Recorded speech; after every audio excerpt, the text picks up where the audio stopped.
Hey guys, want to welcome everybody in. This is episode 2 of Overdrive with Nick Reich. We are back from Rush, Kentucky. Now, on this episode, we're having to do these recap videos a little different than what normally we would like to do, but it is what we can do, is what we're going to do. So, I had a call with Nick while he was driving home.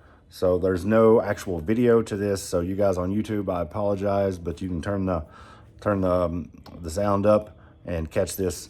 And for you guys on Spotify and everywhere else you get your podcast, it's nothing different for you. So let's get right into it, guys. Here is episode two.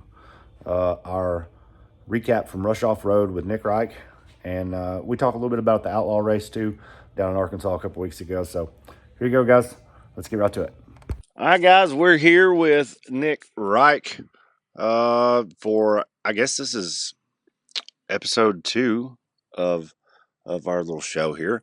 And Nick is currently on the way home from our race at Rush Off-Road in Rush, Kentucky, with a trophy in the truck, I understand. Yes, sir. Sitting in the passenger seat right next to me. Yes, sir. Third place. Hey, I thought you were going to get the top box. You looked good. You looked smooth. Walk us through. Well, I'll let you do it. Just walk us through the weekend. Oh, I don't know. I got there. Obviously, it was raining. We all knew that it was raining. In my head, I had built it up to. I was really excited. I thought we were going to that extreme wall where back in like 2020 or 2021, where Jake Pike hit it and busted his front rims off of Oh no! Fordzilla. Oh no! And We don't need to do that no more. so So I was all jacked up about that. I was all jacked up about just being able to hit something, hard and see how it plays out. So I was building myself up the whole weekend for that, and got there and walked down there, and I'm trying to figure out where. I didn't really know. I haven't been there enough to know where everything is in the park, and I didn't pull my little electric bike out because it was so muddy. I just thought, I'll just walk down there. Well, shoot, after walking like a mile, I finally found the race course. I literally parked in the front of the park and walked to the back of the park where the race course was. So Oh no! Yeah, that's a good hike. Yeah, got down there, and anyway, just there walking the course, watched some racing. Racing got done, and then I spent the rest of the night there. It was I don't know if it was like 4:30 or something when the racing got done, or 5, but I spent the rest of the night there walking the course. Basically, I walked 3 laps on lane 1 and 2 laps on lane 2, and just kind of looked everything over. And I mean, I thought everything was doable. In how my racing is for me anymore is it seems like I don't really get into the aspect anymore where things aren't doable. It's just how to do it the fastest. Yeah. So I feel like I've hit the intermediate stage of, like professional rock bouncing. That now just trying to weigh the options of, okay, I know I can get up it, but how can I get up it and carry the most speed and with the lowest risk? So that was the big thing, is I was eyeballing, that rhythm section on would it be far to the right or far to the west area. When you look at the hill, I eyeballed that a bunch and kind of made my decision that I was going to go left there. And everything else, really, it was just, I didn't see anything else that was too worrisome. Was that.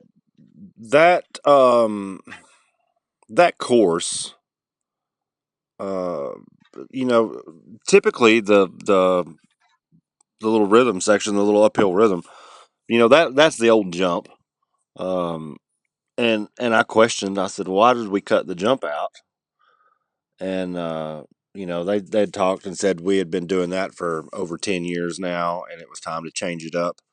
But it made for a very, very interesting UTV race and big bouncer race. I mean, there was a lot of guys had a whole lot of trouble with that. Yeah, and I'll be honest, I got the way I hit that was not the way I intended on my first run. So I intended to roll into it and gas it. And when I rolled into it, I gassed it too early. So I shot straight up and then come down and landed. Just luckily, probably because my buggy's really light and I don't run as much, what do they call it, up travel as a lot of the other guys, Mhm.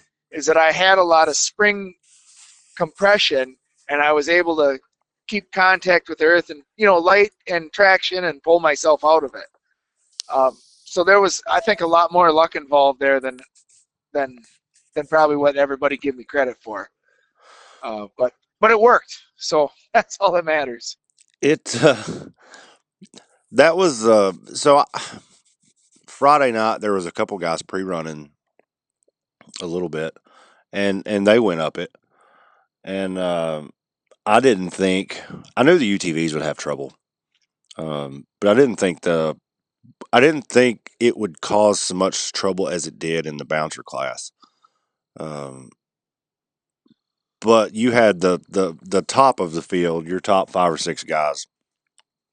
You all made it look so easy compared to I don't.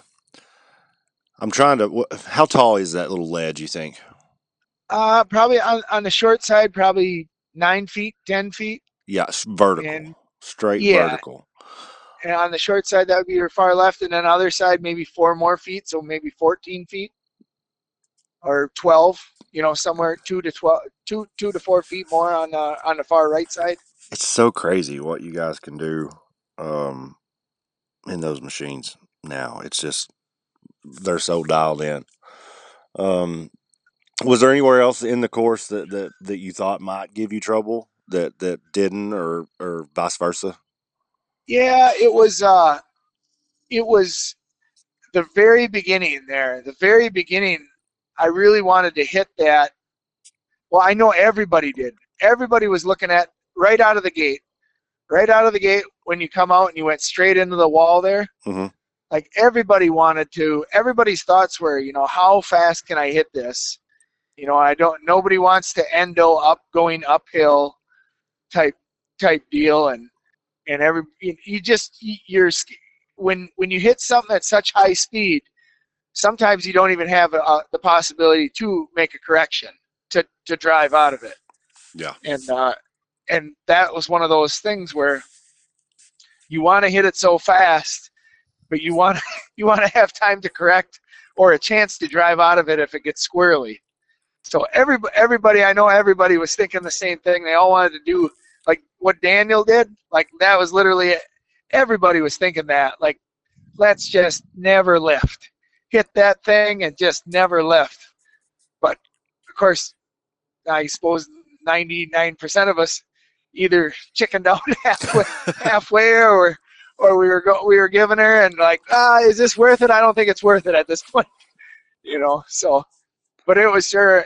I don't know if you caught that or whatever, but when Daniel hit that, his front tires, I want to say from the bottom of the hill where they left the ground to where they touched was probably over 100 feet. I mean, From my perspective, where I was standing, I couldn't. I could see them come to the bottom of the hill, and then once they crested the top, I could see them again. But I lost them in the bottom, so a lot of that I didn't even get to see. Um, oh my gosh, it was just wild. I mean, he was flying through the air, and all I kept thinking is like, he's got to check up, he's got to lift. So like the back tires had landed, and it kept power wheeling, but it was tilting sideways, so it got to one tire when it was power wheeling. oh gosh. Just never lifted, and the whole time I'm thinking, just lift. All he had to do was let off for a split second, and he never took his foot off, and the front end carry. I mean, it just kept carrying, and he went right into a flag, and he did hit that flag, and I got a penalty out of it. But my gosh, I mean, it couldn't have went. He couldn't have went any faster because the buggy was already going as fast as it could go. That's what So we like. We like it when yeah, it's wide open. Um, compared to, so like last year, I don't think, did you race with us last year at Rush? No, or yeah, yes, sir. Yes, sir. So last year's course, of course, it was muddy, but that was a fast, just go fast course. I feel like this one had a little bit of, it had some areas where you could open it up if you wanted to, but it was, I I would consider this, what do you think, like a more of a technical, um Oh yes, I would. So to me, I thought the course was like it's probably one of the best courses I've raced on for me as enjoyment. I love to be able to get the speed up of the buggy that 20 to 40 miles an hour range, and where you got to really use all of your suspension and all your driving habits, and then also hills where you got to slow down to almost nothing to to pick your line. And I mean, you're playing with 4 inches of tire placement. You know, yeah. if you watch my line on course one, when where I put my tire when I hopped up was on the back side of the flag. If I would have kept my tire straight and rolled backwards, it would have ran the flag over. Yeah. And the idea was to land with the front tires turned. And to me that stuff that's so exciting because it's so technical. Yeah. And just not everybody can do that. Not everybody even thinks like that. So I really did. I think it really showcased everybody's abilities and stuff really well. And it wasn't just a 40 or 50 mile an hour high speed short course, and it wasn't just a 1 mile an hour or 2 mile an hour weaving in and out of obstacles. It was like everything. And then to top it all off, it had amazing viewing for all the fans. Oh, that is one of the top parks for spectators, especially that area. And we've raced back there a bunch, but that is one of the better places, especially for the spectators. And just standing up on the hill, I got some videos of the spectators because I was so impressed with the turnout. But yeah, I made sure to get some videos and pictures of those, and got some real good videos of your runs, and we'll play those over top of this for the YouTube guys. We'll play your runs on here too. But so that was the first run. The second run, of course, there was some differences in it, but was it any more challenging? Um, I know they changed some flags around on your step up hills, so that made that a little easier. What about the wall on that run? There was Yes, some people that was nervous about that, but everybody seemed to get up it pretty easy. yeah, no, it really didn't. That really didn't seem that bad at all. I didn't. I really made a big mistake there. Me, and a bunch of the drivers were talking, and I had. So I'm not 100% confident in everything that I do, and I take everybody's opinion. When I hear them talking. So, and I and it was me and Wade were talking, and me and Wade kind of think opposite on just about. It seems like on a lot of things, but it always seems to work out for both of us on whatever we're doing. Um, he was going to go. He was going to come into it, make a 90-degree corner, and shoot right into the rock and go up. And and he's like, "Well, what are you going to do?" And I said, "Well, I was going to hit this hard to the right." And he's like, "Oh, and he told me his opinion on what he's like. Yeah, I wouldn't do that." And I'm like, "Yeah, I feel comfortable with it, and and I seen his point too, and I just didn't know that either way would make much of a difference. So I went my way and he went his way. Well, if I got up to it and I checked up because I thought, don't hit this too hard. I don't want to end over or slide sideways or get out of check. And I mean, I almost hit it I hit it way too slow, so slow that I almost completely stopped at a dead stop when I landed at the top of the hill and then had to power out of it. So I know that was a mistake there that I'm mad at myself over a little bit because I gave up, and I probably gave up 5 or 6 seconds just on that one particular spot. After that, everything was fine. I really was happy with everything. On the far right, on the rhythm section, that really hard hill on the bottom where they had moved the flags back, I did get into that. It kicked me completely away from the hill, and when it kicked me away from the hill, it kind of caught me off guard, so I was late with my rear steer, and I had to wait for that, and I know that ate up a bunch of time. And then I've been dealing with a little bit of a steering issue because I don't have enough wrap on my power steering pump, and that got me. I put a new belt on, and I was hoping that it wouldn't stretch, but I get both runs out of it, and it did end up getting a little bit of a stretch to it. And when I was coming down the very end, before the finish line, I lost steering for a split second, and I don't know how, but I got lucky. I got off the course. I don't know if you've seen that in the corner there, kind of on the edge right before you dropped down and went straight to the finish line. Mm-hmm. I got off the course. I was probably 2 foot off. My left tires were off the edge of the hill there, and luckily got around. But that just ripped all my confidence away when that happened, because if you ever lose steering, man, when you're going fast and taking chances, yeah, you want to talk about crushing your soul and your confidence and everything. I mean, it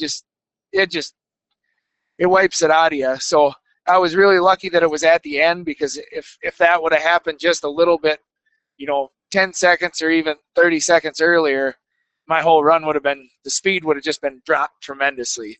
Yeah, that would have to be, especially going downhill. Yes. That would just have to be nerve-wracking. But nonetheless, good solid finish. I don't know where that's going to put you in points for the season.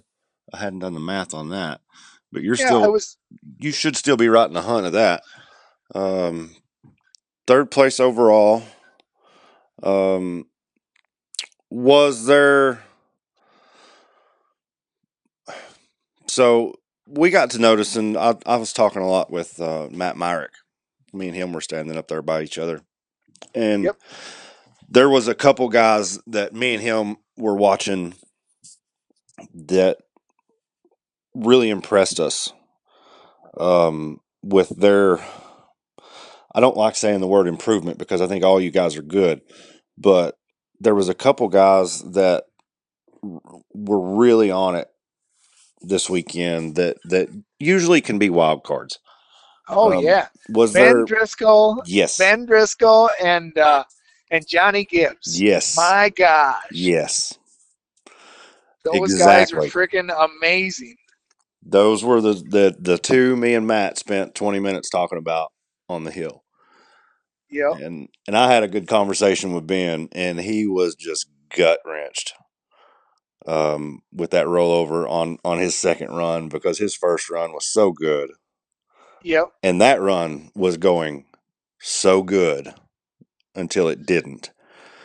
But if those two keep up, man, like that, oh yeah, they're going to be in the mix. And they both have the ability to do it. I mean, it's been there. It's just a comfort thing. Basically what I see is I felt that and been in that position, and all it really is they have the talent. They just need the comfort and how their machine reacts to what they're doing with it. And I'll be honest with you, I feel like Johnny's ahead of where Ben is, and Ben just got a huge boost of confidence, and now is probably going to be even more confident moving forward. What does that do to you as a driver to, you're working on your car, trying to get things dialed in, trying to get comfortable, and you have a run like that? What does that do for you going into your next run?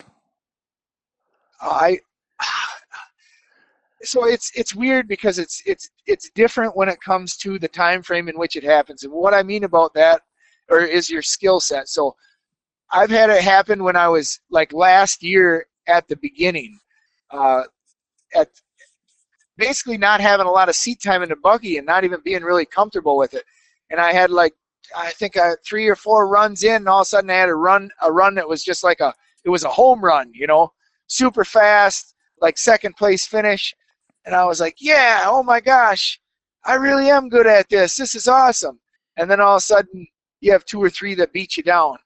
But I feel like it just gives you the confidence and the self-esteem that all of a sudden you have it, that you know that it can be done.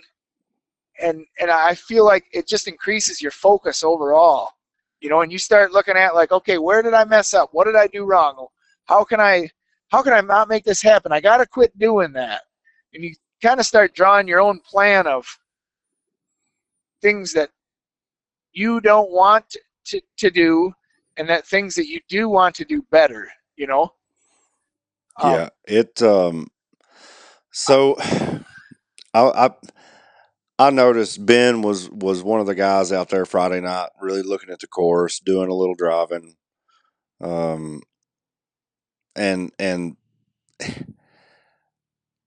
that the homework I think that you have to put in to be competitive is way more than people think it is. And I talked to a couple people today about Ben specifically, and they all said like he's ready to take it serious. He is ready to be competitive, and he's ready to do it at all costs.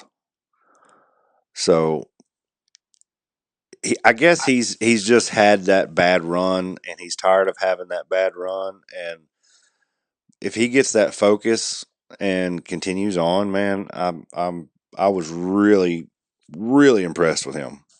And I think I know that he can be top. I know that he can be one of the top guys of the sport. Just got to keep pushing forward. yeah, Just gotta keep pushing forward and not let it get to your head. And there's a lot of work that comes with that. And I know this because he does concrete, but work ain't gonna scare him away. no. But that's, a lot of people don't realize that the racing is the fun part, and everybody thinks, oh, if you got a lot of money, well, that solves all your problems. That is not it at all. I mean, you can't pay people to order your parts, when they come in, have the buggy tore down and ready to put them in. It just doesn't work like that. No. There's no mechanics that work, at starting at 7 p.m. and will work through the night. Yeah. That's you, and that is the only way to make you. You talk to Timmy Cameron, you talk to Jake Pike, you talk to any of the icons in the sport or anybody that's ever been involved in it, and who the guy you got to rely on? It's you. It's you, the driver. When the shit hits the fan, and to me it seems like Ben's more than willing to do that. At Hot Springs he was down there pre-running, and he had some problems. His radiator fan came it came undone, and then he had some diff problems or whatever. I mean, he went down there, pre-ran for, I don't know if he did 2 laps or 3 laps, and then went back. And I mean, this is 7 o'clock at night. Went back and tore the machine down, dug into it to figure out what was going on, made the repairs. And I mean, who knows what time he was up to, 11, 12 o'clock? I don't know, but that stuff doesn't ever go easy and simple. Not in your shop, all the right tools. Yeah. And I mean, and he did all that. He did all that and came back and raced the next day and did good. You know what I mean? He did good for all that effort that he put in. And then same thing to do that for this race. I mean, it's just well deserved. It's almost like a relief to see that, because when you see guys get beat down so much and you felt that before, that's your biggest fear. You're always there. You've probably seen it. But there's been a lot of people that come in the sport and they just get beat down. All of a sudden they're like, I ain't getting nothing out of it but heartache and stress. And to be paid back a little bit, that's a pretty awesome feeling. And to see somebody get that, We we went through I don't know what year it was, 19, 20, I don't know what year it was. We went through a year racing UTVs where it was like do we want to keep doing this, because we had such a bad run and just breaking stuff every week, and we had to finally sit down and like, what are we doing? What are we doing wrong? How do we? Because at some point it becomes unenjoyable. yeah, And yeah. and we When you went down don't and put our sleep for heads 2 together. days and you spend thousands of dollars. Yeah, yeah, and we put our heads together and have had. I mean, in our class, we're not on the podium every week, but we're getting consistent. We're getting good finishes, not having to work on the car all the time. It brings a little bit of life back to you just to have some good.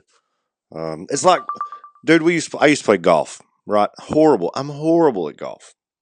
Horrible. But you'll hit one shot every round that reminds you that with a little work, you can do that. You can play this game, you know. And Yep.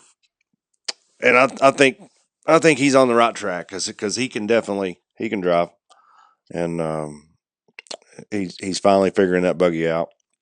And Johnny too. Of course, Johnny doesn't get to race as much. He works a lot, but if he A had fun, something cool that I don't mean to no, interrupt go you, ahead. but I just wanted to throw this out there before I forget it. Is Ben ran his whole run right on his second run, got, and then he rolled there at the end. When he drove the buggy into the pits, and he was showing me it actually split his axle housing. It tore the metal on the side, on the tube where it goes into the front diff. Mm-hmm. Oh, I don't know, about 4 inches away, it actually tore that open. Oh no.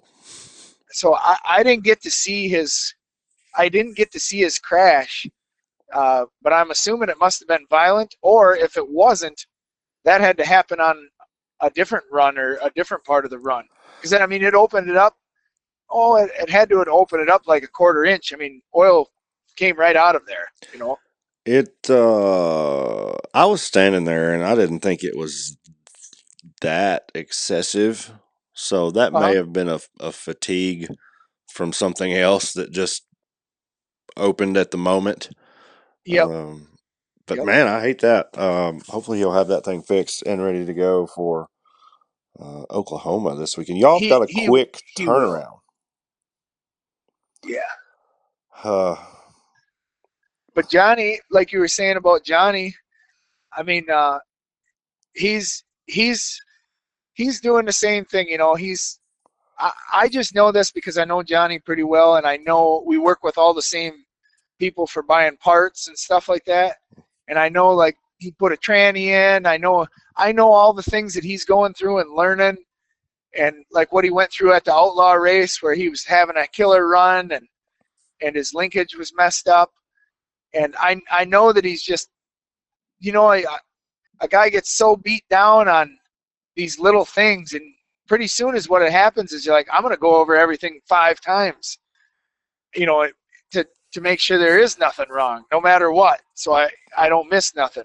So again, it's just so great to see somebody to finally just kick some ass, and get a good run in and just have some of all that hard work and money pay off. yeah, I'm happy for those guys and for everybody who is able to make it race to race in general. It's a lot of work, guys, and like I said, headed straight from this race to Oklahoma, New Park. Never been there.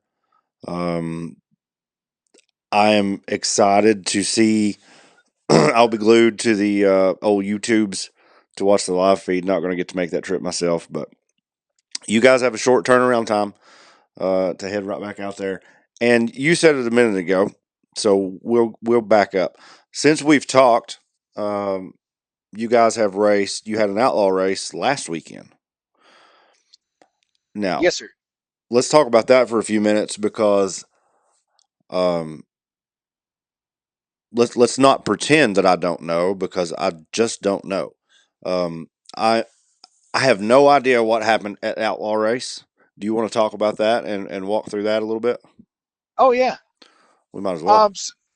So we got there, and I rode down there with Jeremiah Strauss, Jim Burmeister, Brody Burmeister, and Danica Strauss, and we got down there, unloaded. Is a real beautiful place. So apparently this is Alex Sanders' local park, and he knows them real well. Spends a lot of time there, and he'd been working on an area for a hill for quite a while. Well, when everybody got there, everybody had kind of made the decision that the area that he was working on, though a really great area for racing, was not a great area for spectators. Basically, my understanding, I never went and seen the place, but it was too far away for people to get to. Yeah. So they decided they were gonna, they found another spot, and what they did was really unique because I don't know that I've ever been to one quite like this. This was a really long course, and it was straight up through the woods.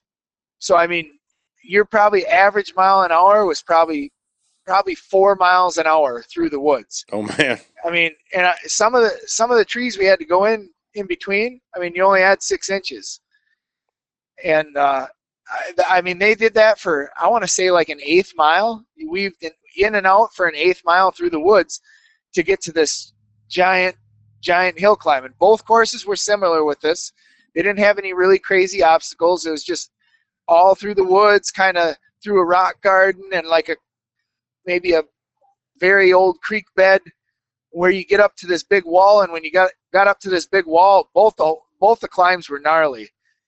A little bit of fun fact about these climbs is I was there early, when they were laying out the courses, and I was trying to help them lay out the course, and I had found this area, and I was like, wow, this will be wild. And Brett, he's the owner of the series there. He says, no, we can't go there. He's like, we got to make it so people can make it. And I didn't think that was that bad.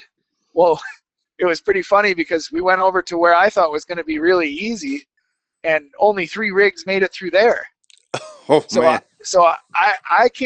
I obviously can't pick the courses or have anything to do with that because I don't think anybody would have made it if we would have went where I thought was a good spot to go. So I'm lucky those guys have a better sense of that stuff. But anyway, the courses were, the hills at the end of the course were crazy. I mean, they were straight up Bounty Hill type style hills. And the wild thing is my number that I drew at that race was a number 2, which is the same as this race. Well, they run 2 courses side by side. So 1 goes on one course, 2 goes on the other course. Well, of course, the course I ran, just how luck would have it, had a massive boulder, and it wasn't easy because the massive boulder was right there. I got up to it. I had to hit it, I think, 3 times, and on the 3rd time, that massive boulder came rolling down the hill, which it was big enough where when I was sitting in the car, when it rolled by me, it was the same height as the top of my cage. Oh gosh. And it rolled by me, and of course, and then it made that run a highway. So, I had spent a lot of time, ended up going up it, and then I think it was the next 5 rigs. I mean, the next 3 rigs, they just flew right up it like nothing. And then DC Thompson came, and he ended up, when he got to the hill, he had a flat rear tire, or maybe it was a front tire. I don't know. But he tore the bejesus out of that hill. And when I say that, I mean he probably moved 20 to 30 yards of dirt off the hill and down to the bottom. And underneath that hill was a solid slab rock. It was just all nothing but slab rock. And after that, I don't believe one person made that hill after he went through there. So it was only those people that were in between me and him that climbed that hill. So me and then the people in between, and I don't believe he ever got up it, and no one else did after that. Oh man. So that was hill 1, which was the easy hill. Hill 2 was extreme as well. It had a bunch of massive rocks, and Josh Cochran, he had went up it, and had a full-on beat down, and he moved one of these massive rocks, and it rolled right down, and was just far enough away from a tree that you could put a buggy in between the rock and the tree. And I mean, you had no room. Your tire was constantly trying to climb on it. And I mean, that just made problems for everybody. There was like 3 guys that tried to hit it fast. They just rolled instantly. You could not hit that fast. Wade Good went up there, and I mean, I wish there would have been a camera on him, because he put a beat down on that buggy that would have blown anybody's mind. I mean, it was straight out of like Bobby Tanner handbook. Oh man. And then Brody Burmeister, he came up there, and I mean, like I in my head I was thinking, like, what is this like a stick your chest out contest? Like Brody like literally outdid him. You know, I mean, beat down, and I mean, if you see it, the machine was jumping off the ground 4-6 feet. He went off the course, over a cliff, over a tree, you know, around back on, had to reclimb it in the hard part. I mean, just wild. Those were 2 of the crazy things that I was, you know, watching and thinking to myself, how the heck am I going to get through here? And then Blake's a new guy. I can't pronounce his last name. I don't remember it, but he owns the Fordzilla 2.0 buggy. Yeah. And I haven't at that time I hadn't even met Blake. But he come up the hill, and I was on the side of the hill, and he was just ramming her through there, and he got through, and when you got through on the second hill, which was the real hard hill, when you got through the rocks and the tree there, it was just this basically no run at all. You're sitting pointed up, just this long dirt hill climb, and not easy to make. But Blake had tried 2 or 3 times, and then I started coaching him from the side, and I was just screaming at him. I'm like, put it in second gear, and I'm like, hold the brake and the gas at the same time, and just stab it all the way, and don't ever let off. Well, he took off, and he started going up the hill. Well, there was me and probably 8 more people that were standing where we were. When Blake took off, I mean, I don't know what the wheel speed of that thing is, but that thing has like 200 more horsepower than my buggy, and it weighs about the same. So whatever it is, I'm sure they were spinning very fast, and they were moving a lot of dirt. But yeah, that was a wild thing too. And Blake, believe it or not, he climbed the hill, but he timed out like, I don't know, like a second before he crossed the finish line. Oh. So he didn't get to be counted in one of the guys that, you know, was able to climb the hill. That would be heart-wrenching to do all that work and then not get a finish out of it. But it sounds like that was and I need to look and see if I can find some videos. I hadn't seen a lot. But that sounds like an old school just rock bouncer beat down. It was, so anybody that would have came there and would have walked through it and seen it, as a racer, you would have been I don't want to say unhappy, not impressed. Your initial thought was you were not impressed with the course, because you're like, man, I'm driving 3 miles an hour in and out of trees. for like 90% of the course, and then I got this hill with no run to try. It's like a complete opposite of what we're all used to. Well, after everybody had run it, I feel like everybody had basically been like, man, this turned out pretty awesome. And why it turned out awesome is because all the spectators could be at the hard part, and you really had to focus on your driving and make it through there to have a decent time. You could not, like most times, if you overdrove, you'd be rewarded real quick with a reverse, Yeah.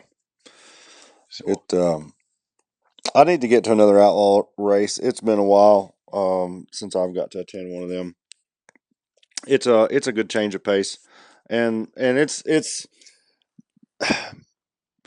so like I'm used to Clyde picking hills, and I can pretty well tell what he's going to do.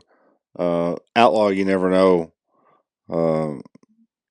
It's crazy how two different people, just like you were saying, two different people could look at that hillside and pick two completely different ways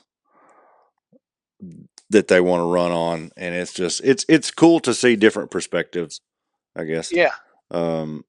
Yeah, I need to get back out to one. How did you end up? You ended up third for that one as well, didn't you? Yes, sir. Yep. So it was Wes Keene first place, Connor Flynn second place, and myself third place. So you're leading the points in Outlaw. I did see that on the way home. So you're leading Outlaw, and what do we know where you are in the NRA? I have a guess. Second or third is my guess. That's And kind of what I was just kind of eyeballing it because, like that, Brandon really got hurt by those DNFs. I mean, Yes. that really hurt. Well, that always hurts everybody really bad. Yeah. But of course that hurt him. And then Cooper, thank God he didn't have any DNFs. But I think he got a flag, and then I think his second run, because of that broken axle, was quite a ways down for the time. Yeah. I don't know this for a fact, so just take all this with a grain of salt.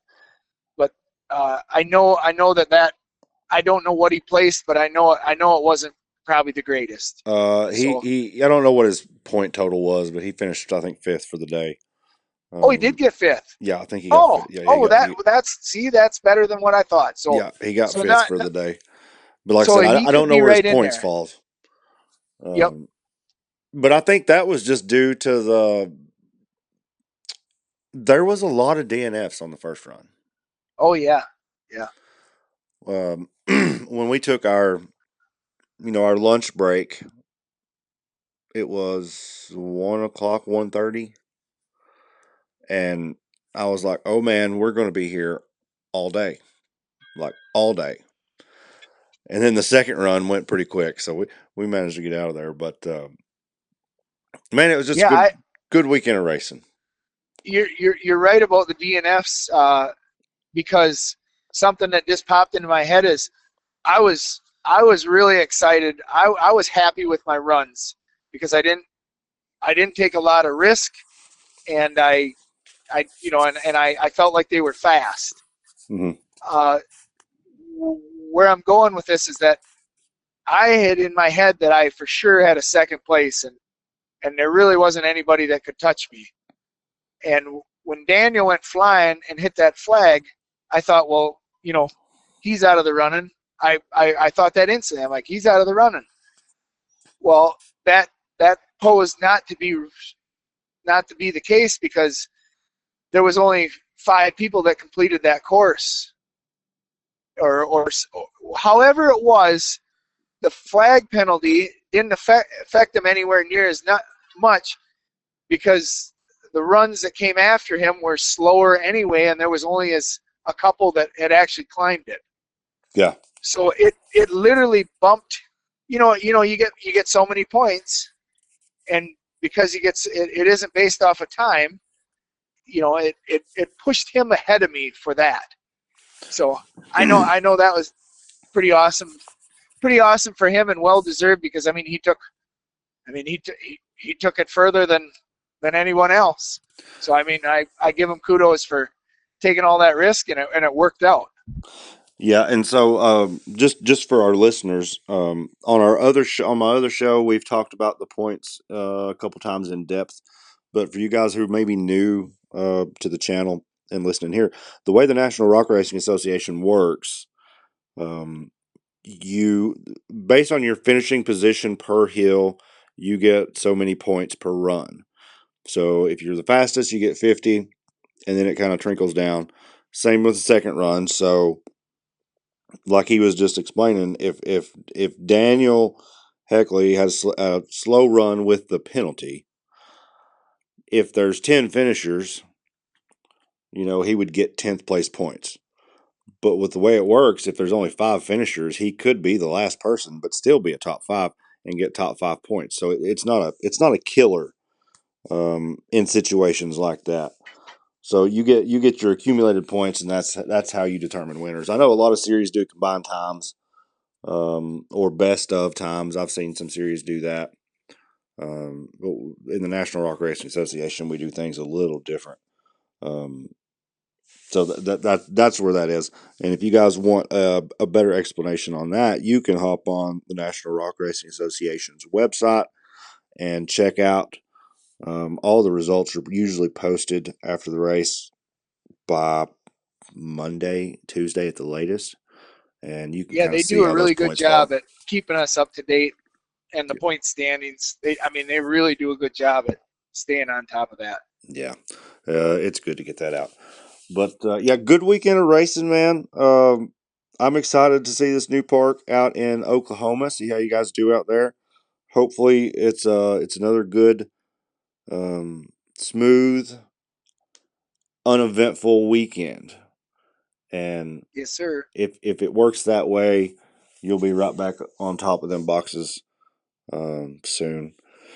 So, guys, we'll wrap for this week. We'll try and get another one of these after Oklahoma. I want to see how I want to see your thoughts on the new park and the racing there. And brother, we'll talk to you after our race in Oklahoma. Sounds real good. I appreciate you doing this, and I appreciate all you guys listening and watching and following and liking this podcast and everything we're doing here. Yeah, so guys, make sure to like you said, make sure to subscribe, follow. We appreciate all of our listeners. And hit up Nick. Make sure you get on the fordzilla Behind Bars Racing Facebook page. They've got their own YouTube page. Go everywhere, like their stuff. Do you have? I don't think I asked you this on the first episode. Do you have like merch? Are you selling merch or anything? Yes, sir. We have it all: hats, T-shirts, tank tops, sweatshirts, stickers, Is that available posters. online, or do they just get in contact with you? We at this time I just can't do anymore. So what I try and do is if you can make a race, you can get it from me at a race, and then if you cannot be in a rush for it, I will get it to you. So I will send it to you. But I am not like the guy where you call and order it on Sunday night and you'll have it Tuesday. I can't. I happen to know a guy who has an online retail shop that ships daily. We need to talk about that. Oh, perfect. But That may be a big problem solver. oh, we can work with that. But yeah, guys, check out all their pages, and if you can make it to a race, come out and see these guys in person sometime. This next weekend, Fiddler's Bend in I'm drawing a blank. I don't know what town it is. It's in Oklahoma. Look up Fiddler's Bend, Oklahoma. Yep. But yeah, if you guys can ever make it out, we've got 2 more races for the National Rock Racing Association before our summer break. So right now is the time, guys. Nick, as always, sir, pleasure talking to you this weekend, and Glad you had a good weekend, and we'll look forward to talking to you next weekend. You bet. Appreciate you. Right on, Thank man. you. Thank you, guys. All right. Bye-bye. See ya.